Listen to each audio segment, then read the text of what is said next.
All right, everybody, welcome back to the channel. So today, the player I want to cover is one of my favorite players that came into the league rather in the late 90s and played throughout the 2000s and into the early 2010s. A player by the name of Ray Allen, the former three-point king, before Steph Curry passed him up just recently in all-time three-pointers made. But Ray Allen is a player I wanted to cover today. And I'll be honest, what inspired me to do a video on him today was I actually saw a highlight video of him the other day, back in his younger days, earlier on in his career. And it was just a reminder for me of how great of an all-around player Ray Allen was as a scorer. You know, people that grew up in the 2000s, they might have seen Ray Allen play later on in his career with the Celtics and then with the Heat. And they mainly saw him as a jump shooter, a catch-and-shoot type of player. Didn't always go off the dribble as much. But back in his earlier days, man, when he played for the Bucks and when he played for the Supersonics, man, he was dynamic off the dribble. He was an explosive athlete too. So I was watching some of his highlights recently. I was like, you know what, man? Let me do a video on Ray Allen. So that's what we're going to get into today. Ray Allen, how great of a player he was, what he accomplished. So for those who are not familiar with Ray Allen, hopefully you learned a lot today. And for those who are, that's cool. Hopefully you guys still enjoy the video anyway. So let's get right into it. All right, so Ray Allen grew up on an Air Force base called Castle Air Force Base near Merced, California. And he also spent time in some other states like Oklahoma and also overseas as well, in England and in Germany. He moved around a little bit. His family ended up settling in South Carolina, a place called Dalzell, South Carolina, where he attended Hillcrest High School. And by the age of 15, he was already playing for the varsity squad for that school, and he actually took them to the state championship as well. And in that game, he scored 25 points and grabbed 12 rebounds, and they blew out the opposing team that they faced. And that drew a lot of attention from Ray Allen. The University of Kentucky had their eye on him, but he ended up signing with UConn, the University of Connecticut, and that's where he played in college. So his first season at UConn was in 1993, and he made the Big East all-freshman team. So the Big East was the conference that he played in. That's the conference that UConn was in. So he made the all-freshman team his first year. He averaged about 12.5 points per game that season, shot 51%, shot 40% from three. His free throw percentage was a little lower than what you would expect, knowing how great of a free throw shooter he became. He shot a little bit beneath 80%. By his second season, he ended up getting more minutes, so his minutes jumped from 21.5 minutes per game to almost 33 minutes per game.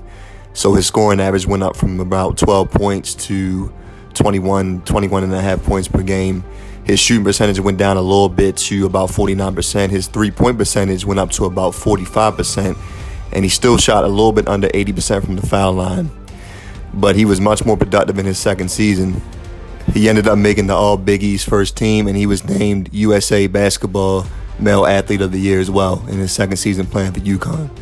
So he took a big leap, and then by year three, his scoring average went up to a career best 23.5 points per game. So that was his best scoring average in college. Of course, his shooting percentage went down to 47%. Now, the reason being because once you become more of the focal point of your team's offense and the ball's in your hands more and you're taking more shots and you're scoring more points, a lot of times the defense is easier for them to key in on you and force you to take more difficult shots. So that happens with great players. Once they have the ball in their hands more and they're taking more shots per game, it's hard to maintain the exact same shooting percentage the more and more shots you're taking. So he did shoot a career low 47%, but his career scoring average was at his highest, and also his three-point shooting percentage was at his highest as well. He shot 46.5 from three, so that was his best year shooting from three. Also, he had his best year shooting from the foul line, shooting 81%. So in his third season, he was named to the Big East first team again, and also was the Big East Player of the Year and also a consensus All-American as well. So he had a standout third season there at UConn. They were never able to win an NCAA championship, but they did win the Big East tournament his last year. They made it to the Elite Eight in 95, and then in 96, they got beat in the Sweet 16 in the NCAA tournament. So all in all, he did have a very successful college career. And of course, after his third season, the 96 season, he declared for the NBA draft. So he was drafted number 5 overall in the 1996 NBA draft. And of course, the 96 NBA draft had a lot of big names: Kobe, Allen Iverson, Steve Nash, etc. So he was drafted number 5 overall by the Milwaukee Bucks, and he played for them for 6 seasons, going into 7 seasons. So his 7th season on the team is when he was traded to the Seattle Supersonics midway through the season. But in his first 6.5 seasons he played with Milwaukee, he averaged 19.5 points per game, 4.5 rebounds, 4 assists, and he shot 45% overall. He shot over 40% from 3 and about 88% from the foul line. So, of course, he was viewed as one of the top shooters in the NBA, and, of course, he was also a very good overall scorer. Ray Allen had a great handle, great off-the-dribble game, could attack the paint, was a great high-flying acrobatic player around the rim. He could do it all earlier on in his career, and the Milwaukee Bucks made the playoffs 3 consecutive seasons from 98 to 01. And in the 01 playoffs, teaming up with Sam Cassell and I think it was Glenn Robinson, they had somewhat of a big 3. They made it all the way to the Eastern Conference Finals, and they went 7 games with the Philadelphia 76ers led by Allen Iverson, and they lost in 7 games. But that was the furthest that they went, and in that playoff run, Ray Allen averaged 25 points and 6 assists. That was his best playoff run overall, and that was the furthest they had went.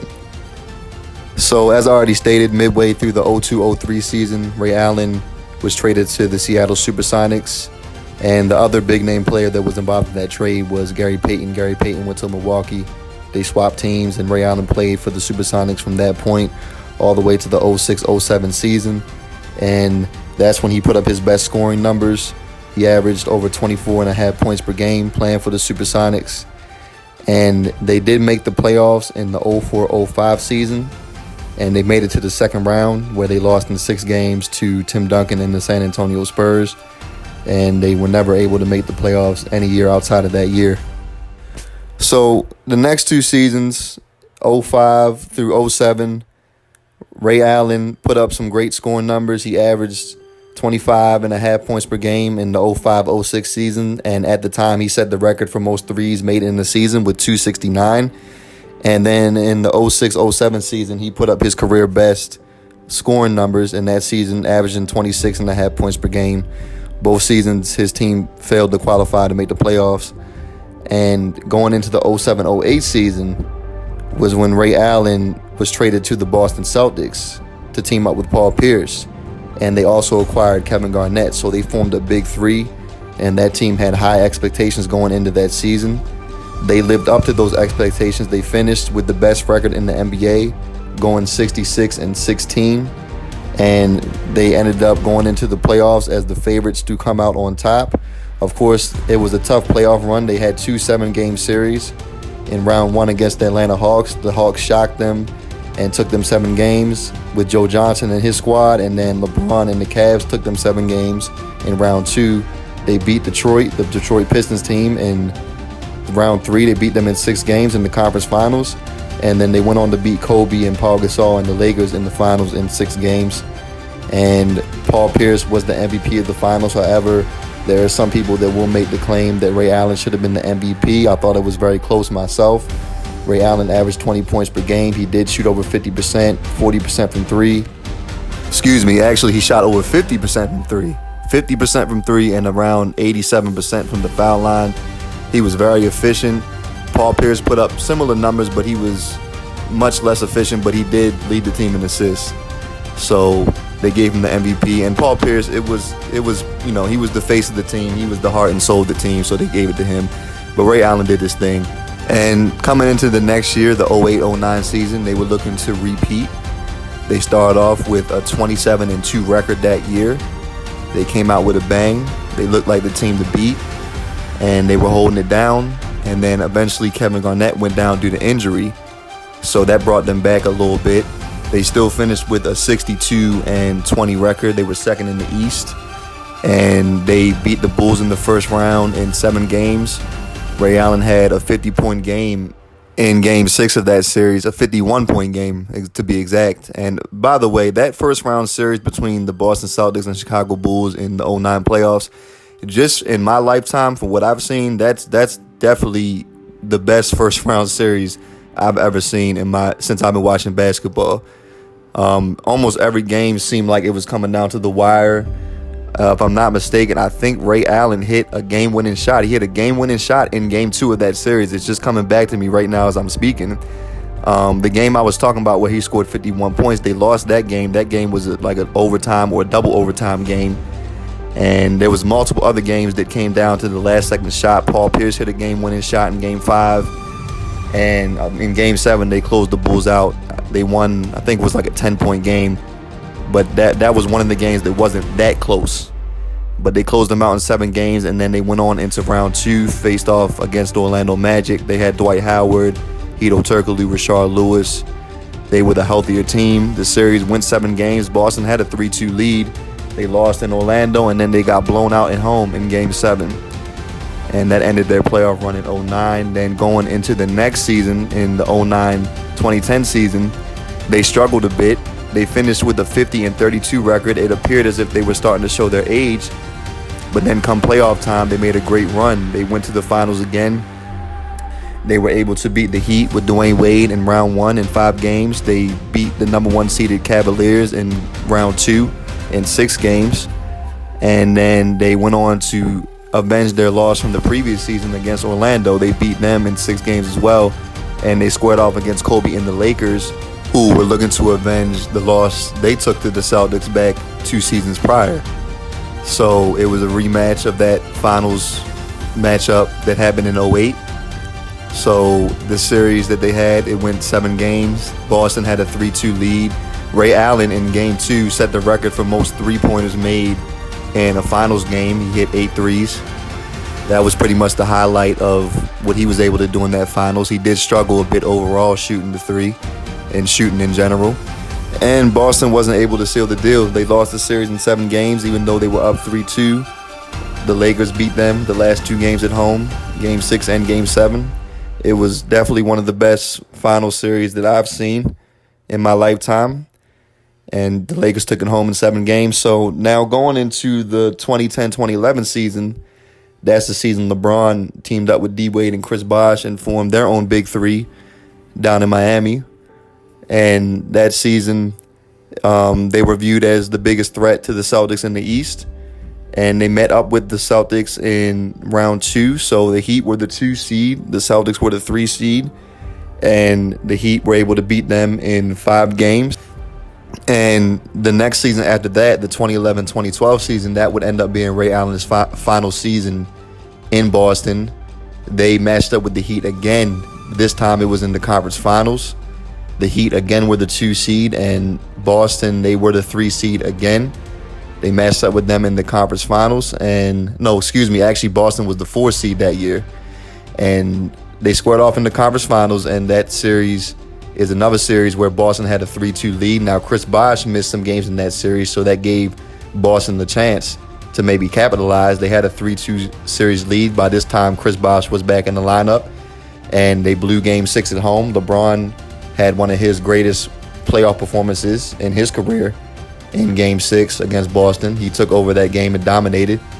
And in Game 7, they lost to Miami in Miami. So that was Ray Allen's last season in Boston. And of course, where he chose to go after that was very controversial, especially in regards to how his teammates felt, because he ended up joining Miami that year after that. And of course, the Heat was the rival team in the Eastern Conference, but Ray Allen moved on from the Celtics. He decided to do what was best for him. That time period in Boston had came to an end, and he did what he did. He went to Miami, and he was a role player for that team. And there was times when he even came off the bench. And that Heat team, they went 66-16. They made it all the way to the NBA Finals that year. And that series against the Spurs will always be remembered for that shot that Ray Allen hit in Game 6 with the Heat being down 3-2. He hit the shot that sent the game into overtime, and the Heat were able to prevail, and then they went on to win Game 7. So he came through in the clutch in the biggest moment for his team when they needed it. And then he played one more season in Miami in the 2013-2014 season, and the Heat lost in the finals that year, and that ended up being Ray Allen's last season in the NBA. So to sum it all up, Ray Allen played 18 seasons in the NBA, and in those 18 seasons, he was a 10-time All-Star. He only made 2 All-NBA teams, the second team once and the third team once. That guard position during his time period was very competitive, and the All-NBA teams, they're not strictly just based off exact position. Each year, they pick 2 guards for the first, second, and third team, regardless if it's point or shooting guard. So there was a lot of great guards in his era: Kobe, T-Mac, D-Wade, Nash, Iverson, Jason Kidd, other shooting guards that came in later like Brandon Roy, some point guards like Chris Paul, etc., etc. So he only qualified to make 2 teams, but that should not take away from how great of a player he was. He finished his career averaging 19 points per game, shooting 45%, 40% from 3, and 89.5% from the foul line, which is 6th all-time in free throw shooting percentage in NBA history. And at the time period when he retired, he was the all-time leader in threes made. And now, because Steph Curry just recently passed him, he's number 2 all-time. So Ray Allen had a standout NBA career, and I wanted to give him a special shout-out today to highlight what he was able to do. So I hope you guys enjoyed. Stay tuned. There's more videos to come. I thank everybody that's been supporting my channel. Everybody have a blessed day. All glory be to God.